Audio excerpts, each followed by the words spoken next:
Okay, so let me get my screen share up here.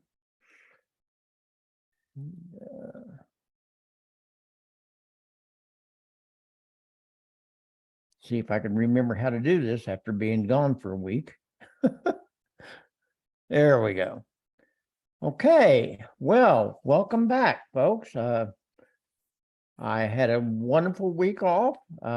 We went down and spent a few days down at Big Cedar with our daughter, and it was just a wonderful time. Always good time to visit with family. But we're back now, and we are going to talk today. We're going to start our discussion of the Civil War in the Ozarks.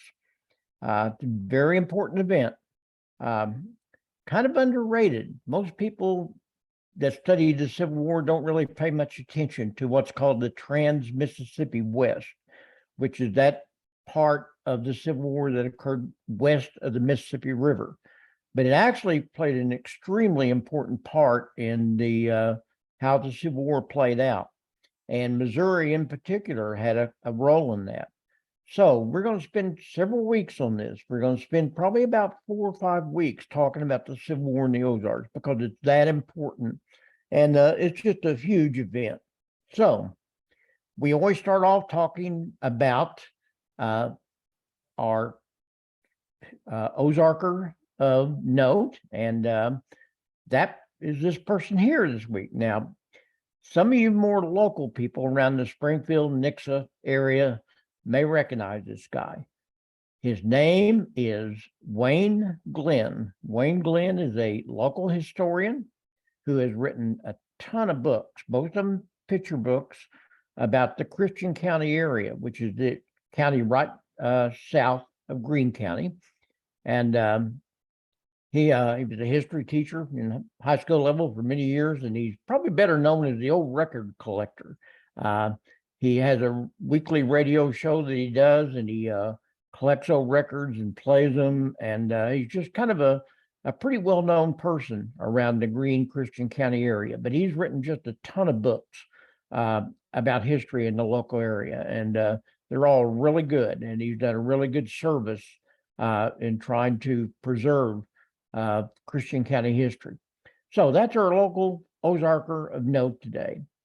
So let's get started with this. Now, some of this is going to be kind of review because, I want to set the stage for the Civil War, and I want to set the stage on how Missouri played a part in that. So if you think that you've heard some of this before, it's probably because you have.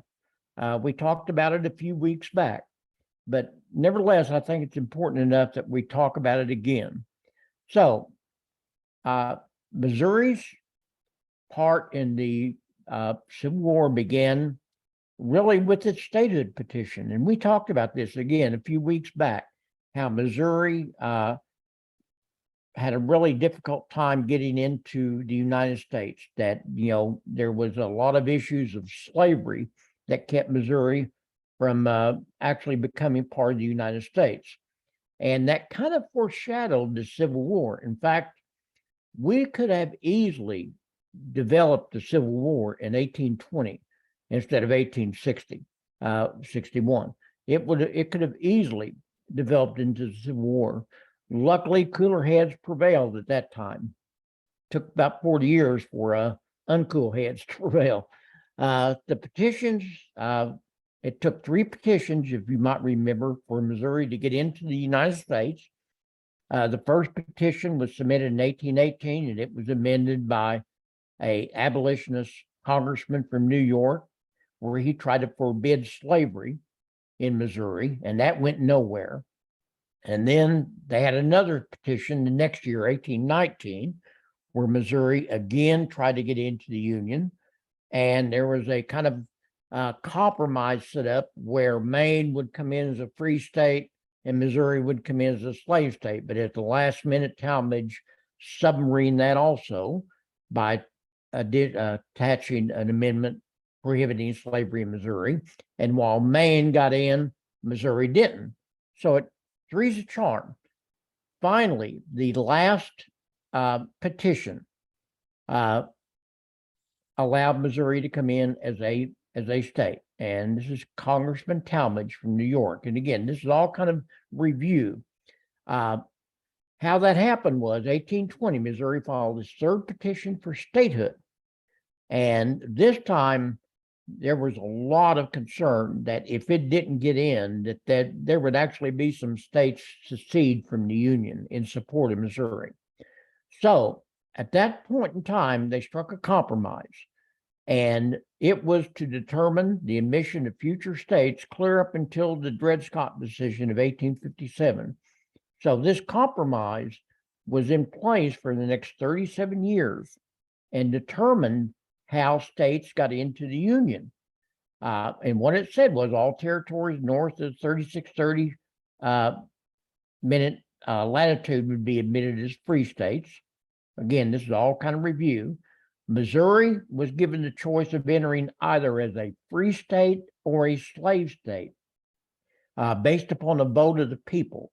As it turned out, the people didn't vote. The Missouri territorial legislature voted instead. But that concept became known as popular sovereignty. I have a hard time saying that word. You know what? A lot of people have a hard time saying some words. That's the word I have a hard time saying. Sovereignty. There we go. I got it out that time. Okay. The final step to Missouri statehood was the writing of the state constitution. So the third time was a charm. Missouri got into the Union, but then they had to write a constitution, and it almost went backwards again. So here's how the United States lined up after the Missouri Compromise of 1820. The states in orange were all free territories or free states. Those areas could not, were basically had abolished slavery, or slavery could not be admitted into them. The orange areas were unorganized territories, but under the Missouri Compromise, they would all come in as free states if they ever came into the Union. The areas in green were slave states. And you'll notice that included Delaware and Maryland, Virginia, Kentucky, and Missouri. And then there was the yellow states, which were still territories, and they would also come in as slave states. And the area of Oklahoma, which of course turned out to be the Indian Territory. The area over here in tan was not part of the United States. That was still, Spanish territory as far as Mexico was concerned. And this up here was kind of disputed territory between Britain and the United States. Eventually, we come to a treaty and settle that also. But these areas were kind of not under control of the United States in 1820. So that's the map. And you can see that this basically breaks down to the Civil War, to the southern states, to the Confederacy, versus the northern states of the Union 40 years later. The exception, of course, would be areas like Missouri, Kentucky, Maryland, Delaware, which were all called border states. Virginia was a Confederate state. Okay, so that's that. So the next step was Missouri had to write a constitution. Well, we almost messed it up again. Missourians chose delegates to a state convention to write a constitution, which then had to be approved by Congress.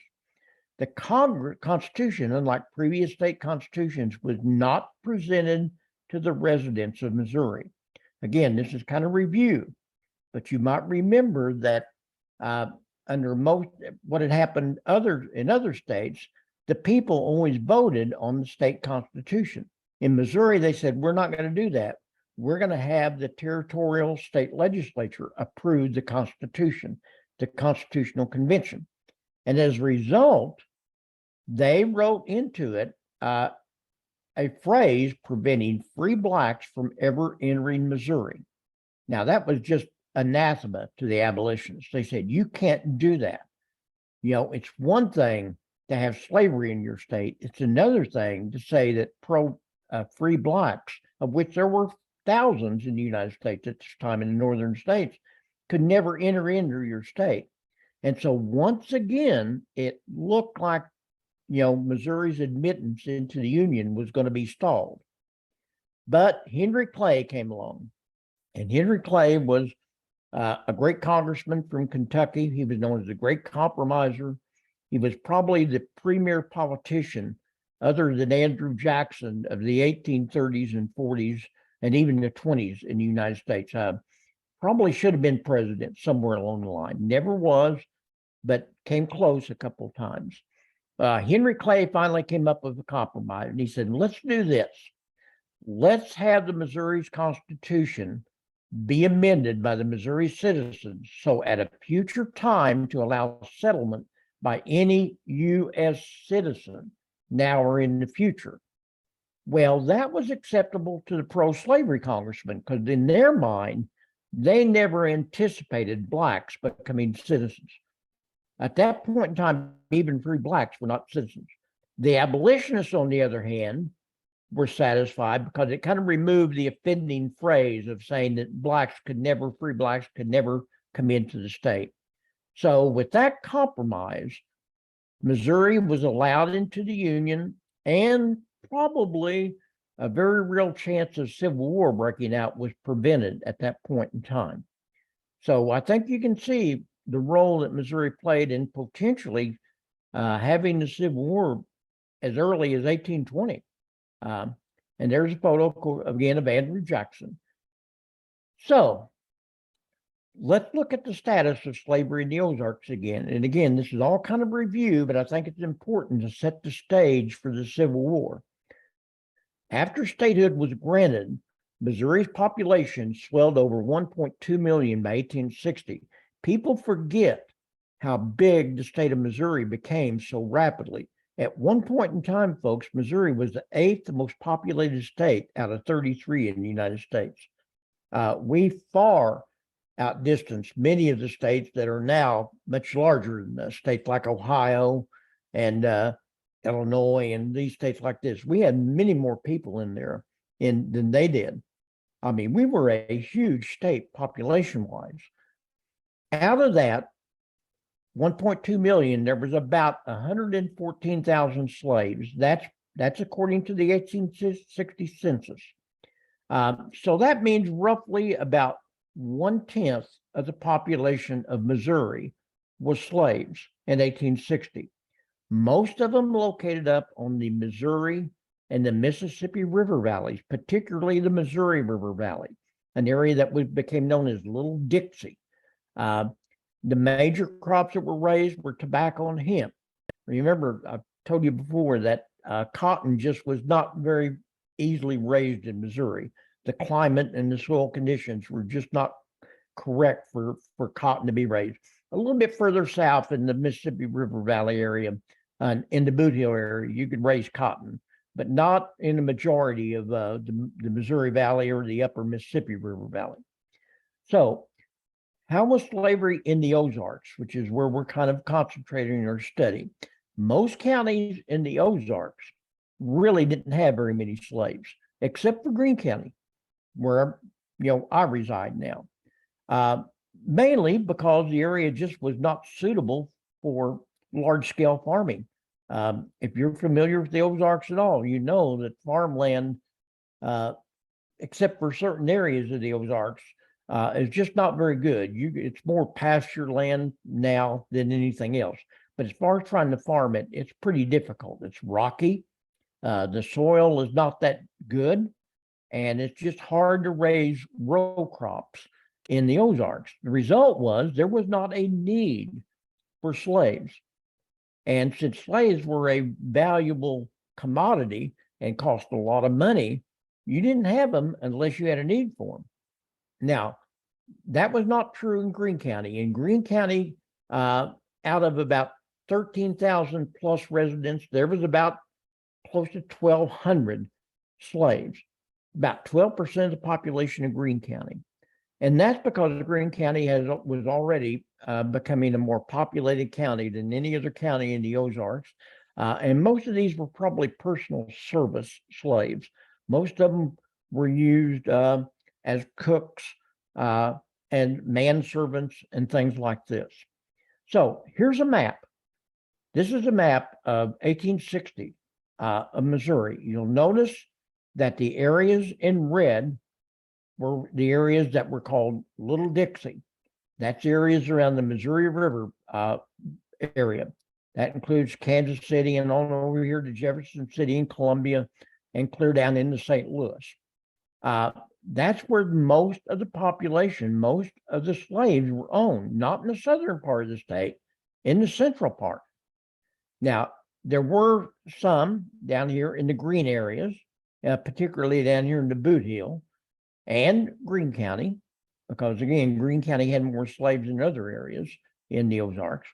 And finally, there were some on the areas down through here, Jefferson County and Washington County, some of those, and some of these counties down here south of the Missouri River Valley that kind of bordered the Osage River.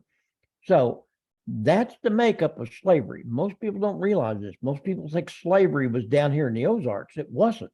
It was up here in the central part of the state and even into the northern part, because that's where the good farmland was. So by 1850, the country was again going through one of these situations where there was a lot of tensions. And again, folks, we easily could have had the Civil War break out in 1850. In fact, it's almost surprising that it didn't, because it was all tied to the admission of Texas into the Union. And Texas was a huge state. Now, remember, between the 1820 admittance of Missouri and 1850, we had fought the Mexican-American War, and we had gained most of that territory out in the Southwest, which had been controlled by Spain, which now, of course, makes up the states of New Mexico and Arizona and California and Texas, and some of the southern areas like Nevada and Utah and Colorado and areas like that. So those areas were now under control of the United States. They were part of the territory of the United States. Some of those territories were wanting to come in as states, particularly Texas and California. That created a problem because how were you going to let this in? Texas, of course, was a huge state.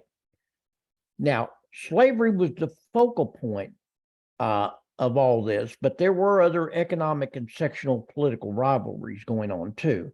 After all, the southern states felt like the northern states were taking advantage of them, and the northern states felt like the southern states had too much power because they didn't have as many people, and the result was they felt like the northern states should have more power in the government than the southern states, which actually, the way the situation was set up, had just as much power as the northern states. The catalyst, of course, was what to do with California and Texas after the Mexican-American War, and particularly when they found gold in California. That just opened up a can of worms. California residents were overwhelmingly anti-slavery. So most people that lived in the territory of California in 1849 did not want slavery. And yet, under the old Missouri Compromise, they probably should have come in as a slave state. The result was that there was a whole lot of tension going on there about how they were going to come in. South Carolina actually tried to get other states to threaten to secede. We came that close, folks, to having a civil war in 1850 instead of 1861. But again, we had a compromise. And again, it was good old Henry Clay. He came up with another compromise, which basically kept the United States from going into civil war. And it basically was set up like this. California was to be admitted as a free state. New Mexico and Utah were organized as territories without mention of slavery. They just kind of closed their eyes and said, we aren't even going to talk about it. New Mexico, of course, was a larger area than it is now. That included the area of Arizona, and Utah was primarily a Mormon territory because that's where they had fled after all the problems that had occurred in the 1830s in Missouri and Illinois. So they had fled west into Utah because they thought nobody would bother them there. There were new and stringent fugitive slave laws. Slave laws were enacted. This was to placate the southern states because the southern states were never going to let California come in as a free state unless they got something in return. What they got in return was new and stringent fugitive slave laws, which meant if you were, say, a slave owner in Alabama and your slave escaped and fled to the north, say Indiana, that meant that you could actually hire people to go look for that slave and bring them back. They could go into Indiana, and the legal authorities would have to help them find that slave and bring them back to their original slave owner. Slave owners were valuable property. And, you may think, well, they wouldn't surely do that, go all that way. Yes, they did, because they were valuable pieces of property. On top of that, it was the whole concept of rights in their mind. Slave trade was prohibited in the District of Columbia. Now, that may just absolutely shock you that even at this late of date, the slave trade was still going on in D.C. It had been prohibited in almost all the northern states, but not in D.C., not in the District of Columbia. So in plain sight at the Capitol and the White House, slaves were being bought and sold. And, they finally said, well, we're going to stop that. This was part of the Compromise of 1850. And then to mollify Texas, because here was Texas down there saying, what are we going to get?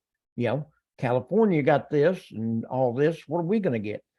They assumed the Texas debt that had been occurred during its war with Mexico in the 1830s. Mexico and Texas had fought against the Mexican government and, of course, got their independence in the 1830s before they became part of the United States. And the U.S. government assumed the debt that they had occurred in that war. So everybody got something in this Compromise of 1850. And once again, they stopped the Civil War from occurring. So here's the map of the United States after the Compromise of 1850. So all the states in orange were all slave states. All the states and territories in green were free states. And again, you can see it's kind of basically based on this 36-3-30 parallel line, which is the southern border between Arkansas and Missouri. The Indian Territory was something totally independent because they had already decided that was going to be Indian land. And these two areas out here, Utah Territory, New Mexico Territory, they were open to slavery, but nothing had been determined. So at that point, this is the way the Union is set up in 1850. And you can see that it just falls right along the line of the states of the Confederacy versus the states of the Union. And that's basically where it goes. Now, all of this got blown up in 1857. And again, we've talked about this, but I think it's very important that we review it right before we start talking about the Civil War. That was the Dred Scott case.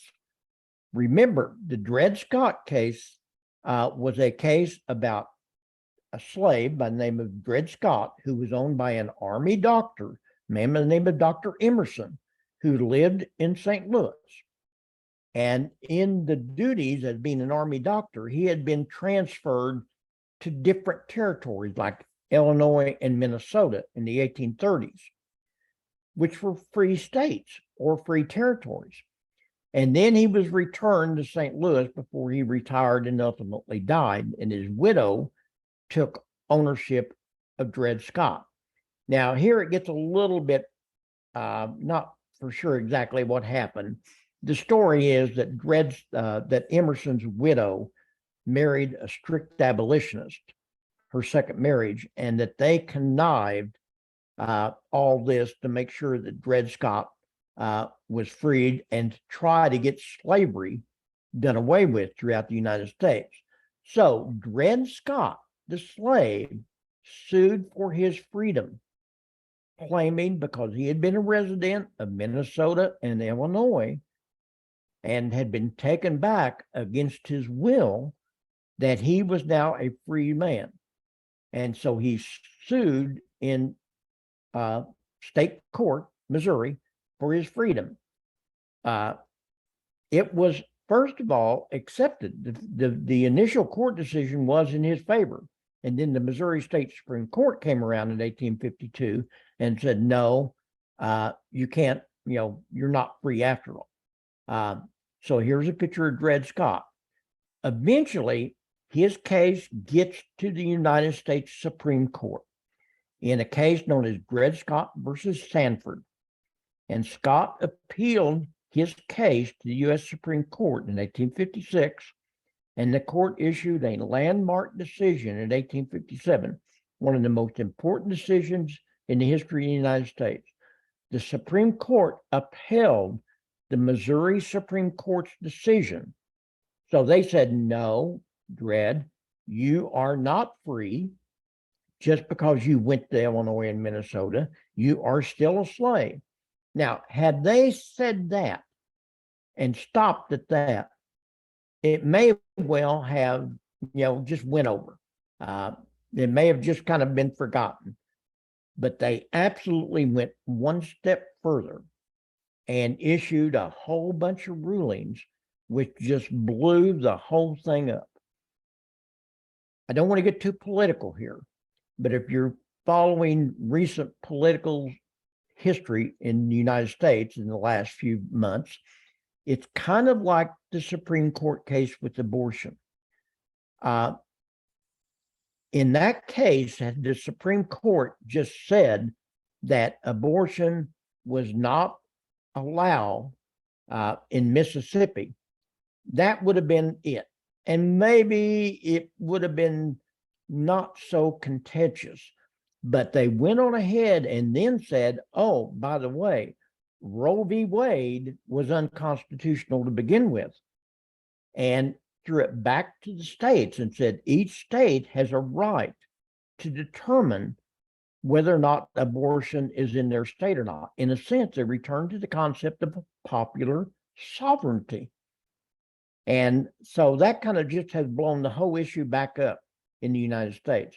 Same thing happened with Dred Scott. Had they just issued a decision saying he was not free, it may have just kind of blown over. But no, they went a lot further.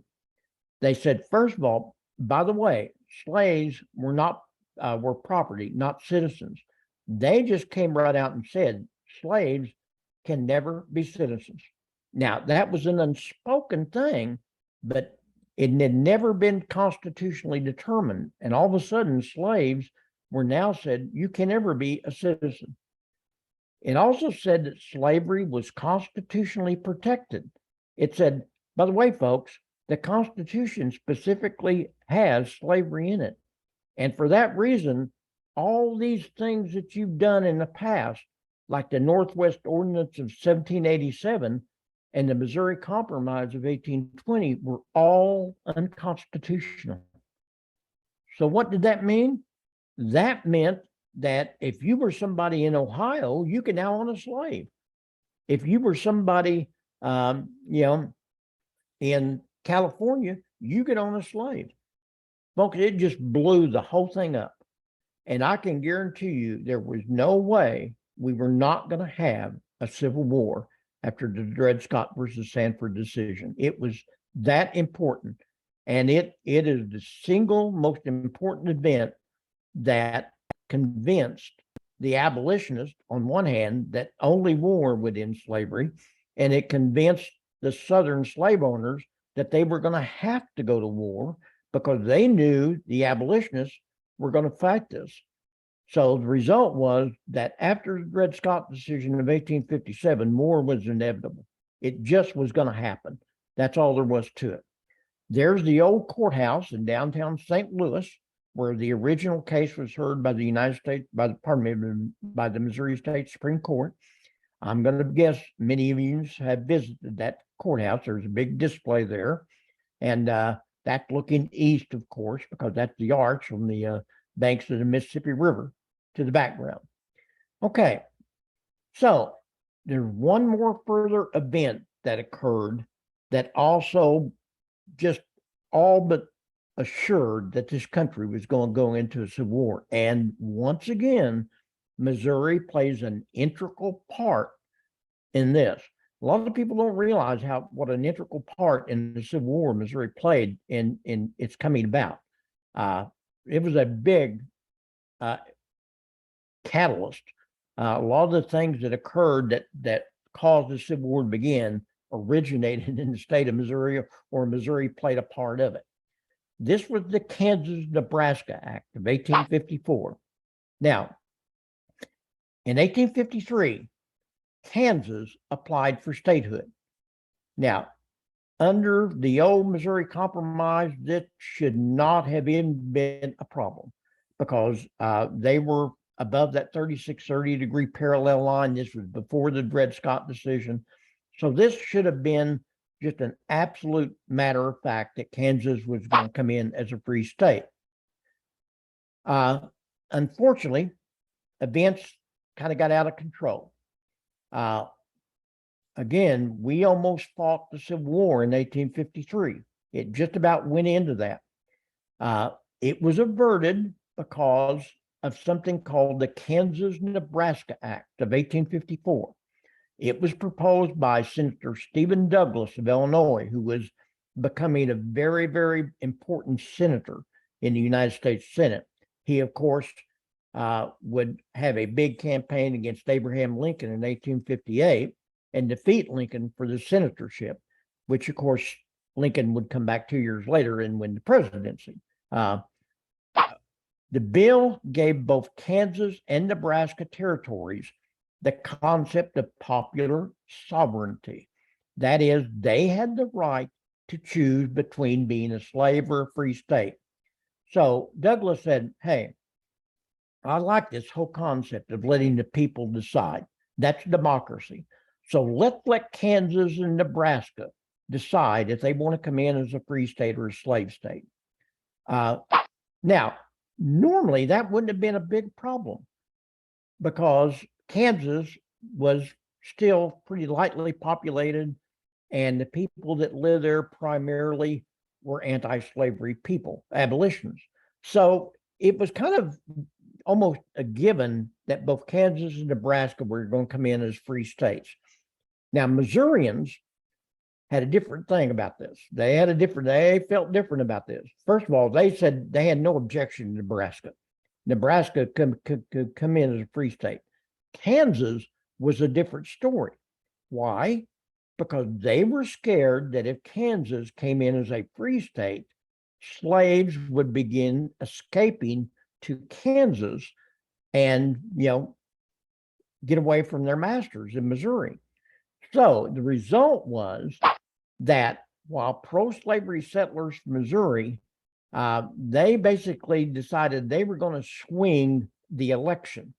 They were going to have an election, and the citizens of the territory of Kansas were going to vote. And on election day, people from Missouri just flocked into Kansas and voted. There's a big thing about voting irregularities in the United States right now, folks. It couldn't hold a candle to what happened in Kansas in 1857 or 54. It was just out of control. Here's Senator Stephen Douglas. So here's what happened. They had the election in 1854 to determine whether or not Kansas would come in as a slave state or a free state. On that day, pro-slavery residents from Missouri crossed into Kansas in mass and voted in the election. How many? Here it is. By the way, these people that voted were called pukes. by the Kansas abolitionists. No, boy, you can wonder why there's still a little bit of resentment between Kansas and Missouri. If you're familiar with Missouri at all, you know that there's a lot of rivalry between the two states, usually played out on the athletic fields now, but there's still some rivalry going on there. For instance, I know I'm off the thing here. My beloved Kansas City Chiefs, something was made mention earlier in the year about them possibly building a new football stadium. And somebody had the audacity to suggest that they build it on the Kansas side in Kansas. Folks, I'm telling you, the Missourians will never let that happen. That's not going to happen. Missouri is so proud of the Kansas City Chiefs, and they're never going to let them move into Kansas, even though, a lot of people in Kansas support the Kansas City Chiefs. It's just, there's that much rivalry between the two areas. Now, there were only 2,900 eligible voters in Kansas on the day of election. 6,300 votes were cast. What does that tell you? That tells you that about 3,400 people that didn't even live in the state voted on election day. The result was that it was just a disaster. And the event led to what became known as border warfare between Missouri people, which began to be called bushwhackers, and Kansas abolitionists, which began to be called Jayhawkers. And of course, we all know the Jayhawks are the moniker for the Kansas, University of Kansas. I've often thought if Missouri wanted to play this out, they'd change their name from the Tigers to the Bushwhackers. When we'd have the Jayhawkers versus the Bushwhackers on the athletic field. I'm just being facetious here, of course, obviously. This is Senator Atchison from Missouri. He actually led all these people across the border, to vote. This led to something called Bleeding Kansas. If you know anything about United States history, you know that from about 1854 on, the Civil War actually began in Kansas. We fought the Civil War for 6 years before the Civil War broke out. It was just like a mini Civil War between Missouri and Kansas. The result was Kansas actually became known as Bleeding Kansas.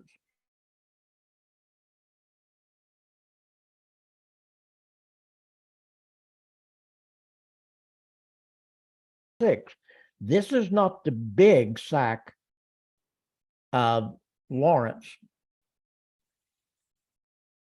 Lost my internet connection there, it looked like, for a second. The big sack of Lawrence occurred in 1863, and we'll talk about that. That occurred when Quantrill led a group of guerrilla fighters over into Kansas and actually just almost destroyed the city of Lawrence. But in 1856, it was sacked by Missouri bushwhackers previous in 1856. In retaliation, one of the fanatic abolitionists, and I don't want you to think that all this was one-sided between Missouri attacking Kansas. There was a lot of nuts in Kansas too, and they were coming across the border into Missouri and doing things. Well, one of these fanatic abolitionists decided he was going to retaliate for the sack of Lawrence. And he goes down to the southeastern part of the state in a little town called Potawatomi, where there were some slave owners from Missouri living. And he ended up killing 5 of these slave owners. He and his sons and a group of other people went down there and just killed them. The result was that John Brown became wanted for murder, but he wasn't done. In fact, the case, he had a lot more to do. By 1859, he had ended up in Harper's Ferry, Virginia. He had taken his little revolt to Harper's Ferry. He intended to seize the federal arsenal at Harper's Ferry and supply these weapons to slaves who he was just sure were going to revolt.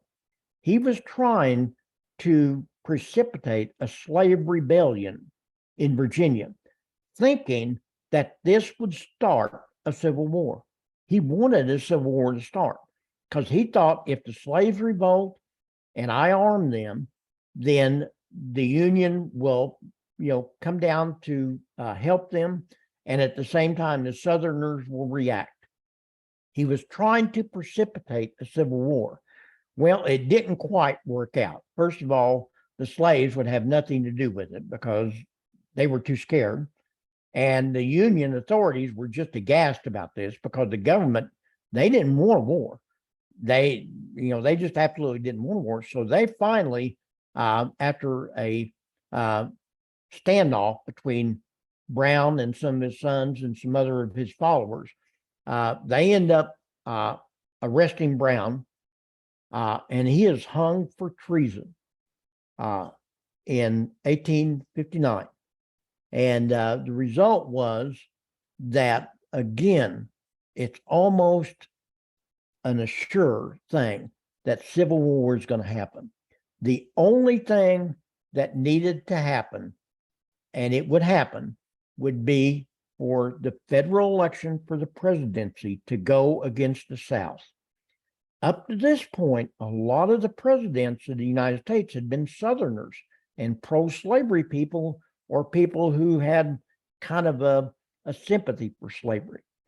James Buchanan was kind of a pro-slavery president. Polk and Pierce and some of the other presidents previous to him, John Tyler, had all been Southern kind of for slavery in a sense. The result was that, all was needed was for a president to be elected who would be an abolitionist. And they got the closest thing they could ever get in 1860 when Abraham Lincoln won the election. That's what we're going to start off with next Monday. We're going to look at the election of 1860. We're going to look at how that affected the events in Missouri and how immediately Missouri became involved in the Civil War of 1861. If you don't know, the Battle of Wilson's Creek, which was fought just a few miles from where I'm sitting, was only the second major Civil War battle of the United States. It's also the first battle where a Union general was killed in battle. And it's an extremely important battle. Again, it's kind of forgotten because it happened west of the Mississippi River, and a lot of people don't pay much attention to it. Had an extremely important part to play in the origins of the Civil War.